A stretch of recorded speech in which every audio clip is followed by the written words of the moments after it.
Welcome back to Questions with Crocker and my husband. How you doing, Shane? I just did a bunch of expenses. Oh, that's always fun. For the hospital? Mm-hmm. I don't want to hear about that right now. No. Are we losing money or making money? This month was not a good month. Okay. What else has been going on this weekend other than the fact that we have lived at the ballpark with our kids the last couple days? That's about it. All I can think about is expenses. Okay, well, do you remember when we were dating and we would say, when we get married one day, we will not spend all our time at our kids' sporting events. We will make sure that we have a life outside of that. I remember that. What happened? We had kids. And they're athletic, so I guess that's not a bad thing, right? All right, so let's get right into it. I actually had a really interesting question come across on social media recently, and I figured you would be a great person to run it by because honestly, I was really stumped at what the answer would be. And I don't know that there is a concrete answer. But first, I wanted to get into a little spelling definition quiz for you today. Are you ready? Is it how do I spell expense? No. We're going to move past the expense part. How many days will it take you to get over this? 2 more. Okay. We'll let you go golf tomorrow. Maybe that'll help. Yes. Okay, good. Okay, so I would like you to spell pruritus. And also, if you know what the definition of it is. Pruritus. P-U-R-A-T-I-S. That is not even close. That was pretty close. This is one of the hardest words to spell. I still spell it incorrectly and actually don't write it. So it's defining that a pet is really itchy. So you'll say they're pruritic or they have pruritus. It is really hard to spell. So it's P-R-U-R. I actually wrote it down to make sure I told you right. P-R-U-R-I-T-U-S. So you completely bombed that one, but you're not the only one because in veterinary medicine, I think almost everyone has a really hard time spelling that unless you're a dermatologist and you see itchy pets all the time. But other than that, completely get it incorrect. So Do they say the same for itchy humans? Oh, I don't know. Any human doctors out there listening to this, please let us know how you spell or if you use the word pruritus in people also. And do you know how to spell it? That would be the other question. Speaking of, if you're listening to this, we would love it if you would start to follow us on any listening podcast platform that you are hearing this on. If you would like it, share it. We're also going to release the videos on YouTube so you can actually see us in action together, see my handsome husband, and Who see just me. paid a lot of bills. And see me looking like a hot mess half the time. But I'm excited to be here and answer your guys' questions and share a little bit of the knowledge that we've had. Just a real quick recap. So I'm a veterinarian and I'm an emergency vet. We also own a general practice hospital together. And we are coming up on our 1-year anniversary for that. Are you excited? Mm-hmm. Except for the fact that you just had to pay some bills. Yes. And then Shane is an entrepreneur. So we own several businesses and he is, I guess, the chief financial officer. I would say you're also the chief operating officer also. You kind of make sure things get done, like the COO. Isn't that what they do? I don't want that role. Oh, okay. I feel like I come up with the big ideas and then you either say, absolutely not, or you say, let's think through this. Okay, how can we get this done? That makes sense. So COO and CFO.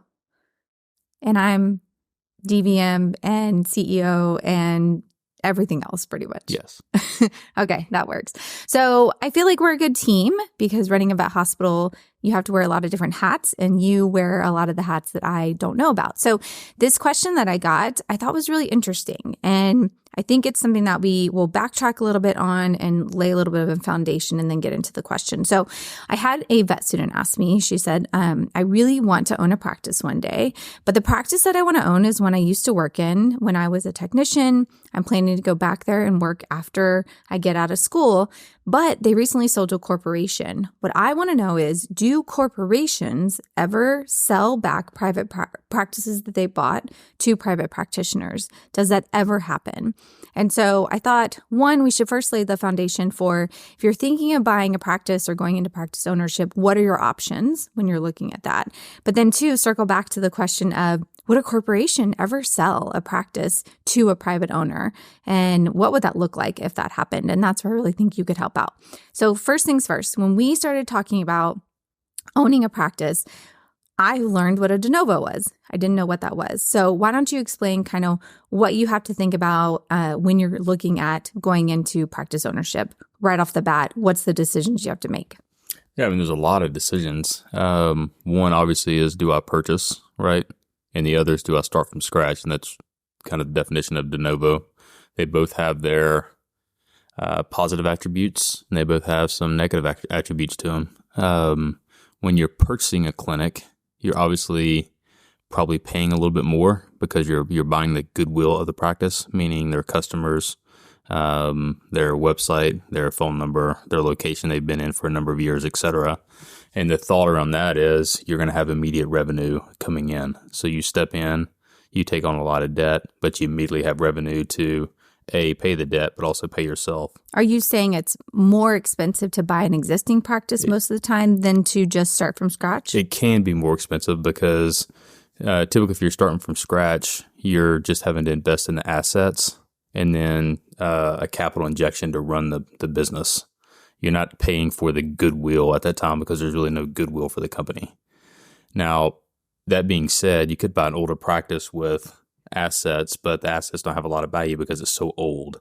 So I can't say that buying a practice is always going to be more expensive than a de novo, but a lot of times it can be, depending on what you're buying. Especially based on the location that you're going to, Yes. right? So we know real estate's much more expensive in some areas. And I would say that played a part into us buying an existing practice versus building, because where we live, the cost of building was going up dramatically and land costs a lot more. It is, but I would look at that as two separate entities, two separate transactions, right? You have if you're buying a practice, you have the purchase of the practice. And then if you're buying the real estate, a lot of times you're buying that real estate in a separate entity, and that practice is renting back from that other entity. Okay. So whether or not you buy a real estate is really another business decision.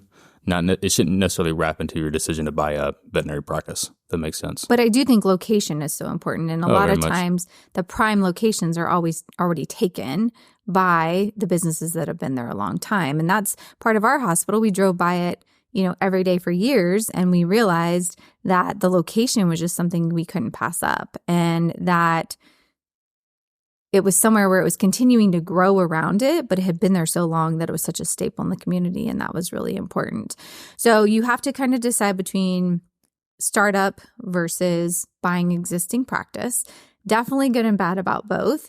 I think for us, the positives outweighed the negatives because we knew we were buying a well-established, had been there, 40 years. SEO was great on the website. A lot of clients that were super loyal. The veterinarian who worked there wanted to stay on. That was huge. And a lot of the staff was on board initially with the change. Obviously, things have changed a little bit there. We've lost a couple of staff members. And I think overall, we've gained a lot of new team members that are great, but that has been a transition. And then a startup, to me, honestly, that's what I wanted to do. That was really where my head was at. And what I thought was, if I can make it exactly what I want, especially in the building, we have bought an older building. It has to be renovated. That was part of our agreement going into this. But I felt like with what I want the client experience to be, I needed to have a building that was set up exactly the way I wanted it to be set up. So buying a practice that was already set up a certain way, to me, was kind of frustrating because the flow and the efficiency that I wanted wasn't there. And I don't really feel like I've opened up the marketing floodgates because of it, because I don't want to bring a ton of new clients in to a building that is not really showing who we are, I feel like. But if you build a practice, you can make it as cool as you want. I look at places like FinVet that Cody Krillman has done. And I mean, that practice screams FinVet and their culture, and I love it. And so I do think that was a kind of a big trade-off for me. And that was a lot of discussions that you and I had. But ultimately, once we renovate, I really feel like it's going to feel more like what I want in the long run, even though it's going to cost us a little more money. Yeah. Also with the de novo, you have to take into account the time to start up as well, right? So you may have a great idea of a perfect location and a perfect build out, but you still have to go through the process of getting that approved through a city. So trying to get through city council and whether or not they even allow another vet hospital in a certain geographical area is a whole different, set of issues you have to run through. So if you're buying a practice, can you actually put in there like stipulations of, we're going to talk about the price, we're going to talk about everything, but it's contingent on city approval, the sale, or could you buy a practice or buy a piece of property that you want to turn into a practice and then just be shut down? You can. In the commercial real estate side of things, if you're buying the real estate, you can, in your diligence process, have outs that allow you to get out of that contract if you can't get something approved.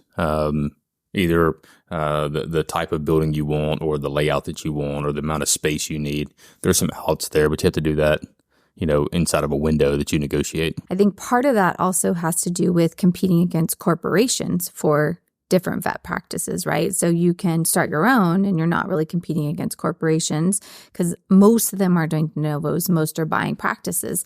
And that leads us back to the question that I got, which is, have we ever heard of a practice that was sold by a private practitioner to a corporation and then was sold back to a private practitioner from a corporation? So I wanted to get your initial thoughts on it. I do think there's a lot of variety out there. And again, we are not experts in the business or corporate world. We're just in veterinary medicine. We are owners, and you have a business background. And I spend a lot of time on social media hearing about different things going on. But what is your initial thoughts and feelings about that? I'd be very surprised if the corporation sold an individual hospital back to other vets. That's my initial reaction. Just the thought of what they're trying to do for the most part. Typically a corporate organization is an aggregator of assets. So they're looking to piece together as many clinics as they can in hopes that they can use that as leverage for purchasing power, and then take that to the next step to either sell it out to a larger corporation or bundle that into existing type of groups. So the only reason I think they would sell an individual practice back to an owner would be if their model changed and then that specific practice was outside of their model. So let's say they started acquiring a bunch of hospitals and they acquired one in Texas and then decided Texas isn't a market they want to be in. So they want to leave that market. Then they would sell those individual hospitals back to private owners. But in the environment we've seen over the past 10 years, I don't anticipate that would ever actually happen. I agree. I do know that there are some corporations that their model is, we will partner with you and we will help you become an owner.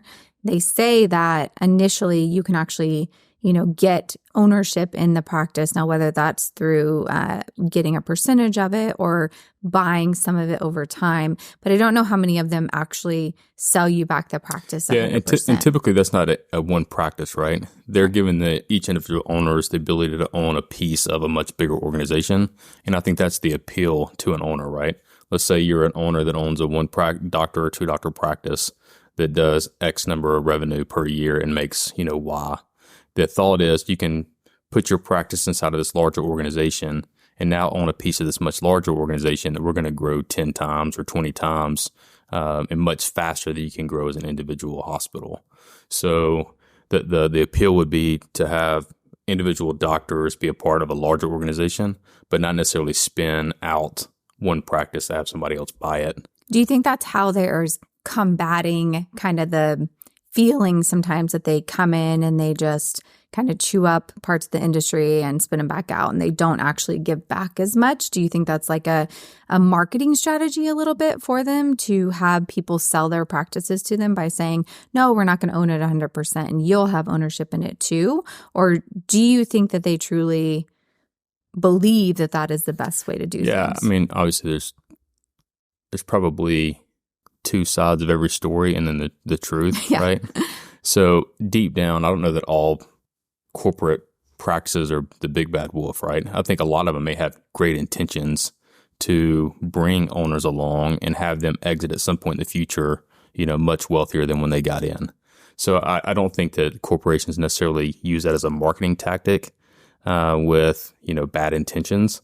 I really think their intentions are probably pretty good. Now, whether it works out that way or not, it's a whole different ball game. But I would probably tell the person who is asking this question, one, they're a vet student, so they have a lot of time, right? And I often will caution vet students who are trying to go back to like the practice that they came from, that, it is very well known that however you were seen initially when you met a group of people, it is hard for them to see you a different way. And so it's a pretty big transition to go from, being a technician somewhere or being an assistant or receptionist, becoming a veterinarian, and then going back there in general. But I usually tell them to try, different places, check out different options too, because I think we get sometimes so focused and think like, this is what I need to do, and I'm comfortable in this situation, and we don't think it all the way through. So if they really wanted to rejoin that practice, I think there's a lot that they need to talk through first. And if they want to join that practice with the hopes of buying that practice themselves eventually back from a corporation, that just needs to be laid out on the table right away. Like that intention and that discussion needs to happen, because the last thing you want is, and this, happened to me, is to join a practice and say, I want to be an owner, but never have anything written in stone, right? And so then you're just kind of told, yeah, we get that and we support you, but nothing ever actually happened. So I would definitely tell the person asking this question that, I think it's great. They want to be a practice owner. I want more young veterinarians to want that, but I want them to set themselves up for success by having those conversations, and not just having like some broad, hey, I'm interested in this, I'm excited about it, but having like a very real conversation about what that would look like. And so that's another thing I kind of wanted to briefly touch on is, you and I have talked a lot and talked to a lot of people that wanted to buy hospitals that they knew and were familiar with. And when you get into what that looks like, there's a ton of options there too. It's never as simple as, I want to buy the hospital, you're going to sell it to me, this is the price, and that's it. There's a lot of other things. So what are some of the general things that should be talked about if you're wanting to buy a hospital, especially if you're trying to join a hospital with the intention of buying it eventually? What are some of the things that you should be putting on the radar with the current owner, and questions that should be answered eventually, hopefully in a timely manner, for you to think that that's actually going to happen? You could talk for hours and hours. I know. I want a very brief. Unpacking this can of worms is. This is a brief overview, and then the next episode will go more in depth about it. But I just want to hit on, like, if you had a few main things that you wanted to bring up, if I said, hey, Dr. Shane, you're amazing, I want you to buy this hospital, what are some of the main questions you're going to ask me? Give me just 3 that I need to answer for you. Yeah, I want to take one step back first. So, so if I'm a veterinarian that's going to join a practice, right? At some point, you have to be thinking in your head, do I want to be a practice owner or not, right? And when you join a practice, you need to start having those conversations if your intent is to, at some point, own a practice. Yes. So I think, you need to make sure that the current owner or owners of the practice understand that your intent in the future is to own a practice as well. I think we're starting to see more practices that are multi-doctor owned already. Mm-hmm. So it could be that this person may not ever own 100% of this practice. They could be a minority owner or grow into a majority owner over a period of time. And that's a lot of questions about when you go into the practice as well. What type of practice is that? How is it currently set up? Who owns it today? Then you have to start asking, what does the time frame look like, right? I want to be an owner. What type of time frame does that look like for me to potentially be an owner? Is that 2 years? Is that 5 years? Is that 10 years? And in that time frame, what type of position am I getting into? Is that a majority ownership, a minority ownership? Am I buying a little bit over time? And then how are the funds going to be transferred, right? So you may not be asking those type of questions, but you need to start thinking about it. You have to think about it, because especially the financing side of it. Yeah, you could very easily be a minority interest owner in a practice that's valued at $3 million, and they want to sell you 10% of the practice. That's going to cost you $300,000. Is that cash you have to come up with, or are they going to finance that $300,000 and take it out over dividends over a period of time? Because, and you're going to be proud of me, you taught me that if you're a minority owner in a practice, trying to go to a bank and say, I want $300,000 to own 10% of this practice, the bank is probably going to say, ha, you're hilarious. Yeah, you got to have some collateral. Right. Maybe you have a house that you have to pay for, and you can use that as collateral or something like that. But, a lot of times trying to get loan as a minority interest in a business that you really have no say-so over the outcomes is going to be very difficult to happen. Yeah, that was something that honestly I didn't even think about until we started talking about it more. And you felt pretty strongly that being a minority owner wasn't probably the right route for me, and I would agree. And I think this is with any business. You have to be careful being a minority interest owner in a non-liquidable asset, meaning if you own 10% of a vet hospital, you may never be able to sell that 10%, right? And you have no say-so over the direction of that company unless you negotiate that into your buying power. You may only own 10% of the company, but maybe in the operating agreement, you have certain say-so in different business decisions. So I think that's an important thing to remember as well, is that even though you may be a minority owner from a stock standpoint, there's an operating agreement that dictates who does what inside the organization. So you can actually carve out certain things inside of that operating agreement that allow you as an owner to have some significant say-so. Does that make sense? It makes perfect sense. And I think that was one of the bigger things I learned from you early on, and also allowed me to ask a lot of tough questions of, my past boss, and really determine that there wasn't a plan. And that... No, I don't think there was an immediate plan. Right. But I think the intention was there. 100%. And I think that's, that's, again, you asking the right questions. You understand that, yes, the intention's there, but our time frame may not be matching up at all, right? And in the long run, it kind of allowed me to say, I probably need to make a change because this timeline is frustrating for me. But if I hadn't known that and I had just kind of kept trying to wait it out, the frustration just would have built, and that would have ended up badly. So we both agreed that it's highly doubtful that a corporation would probably sell a practice they owned in a group back to a private owner. And if they did, I would start asking some very serious questions as to why. Right? Yeah. I mean, that's if you think about the reason that these organizations buy up assets, and the thought is that they're going to get 3 to 5 times their money in a 5-year period, if not more. They're trying to get a significant return on their investment. It doesn't make sense for them to liquidate individual assets. Again, unless their strategy has changed and they're moving out of a market, or if they're dumping some assets because those assets just don't produce, I'd be asking some pretty serious questions. I agree. And I think that's a good future topic I get asked a lot about, is corporations versus private practice ownership. So we will get into that next and in the future. Continue to follow along, like and share, do all the things. I love the idea about corporate versus individual practices. I mean, you can talk about this for... And we have a lot of personal experience in it, too. And there's great things and there's bad things on both sides. Hey, don't give away the episode. I'm just saying. We want them to listen more. So thank you guys so much for listening. Remember that you can submit questions on any of my social media channels or on my website at dr.crocker@drcrockerpetvet.com. Say that again. It's very simple. Just Google Dr. Crocker Pet Vet and you will find it. But ask any question. We are an open book. I always just tell people, don't ask a question you don't want the answer to, because we're pretty honest about our opinions. I hope you guys have a great day, and thanks for listening. Bye.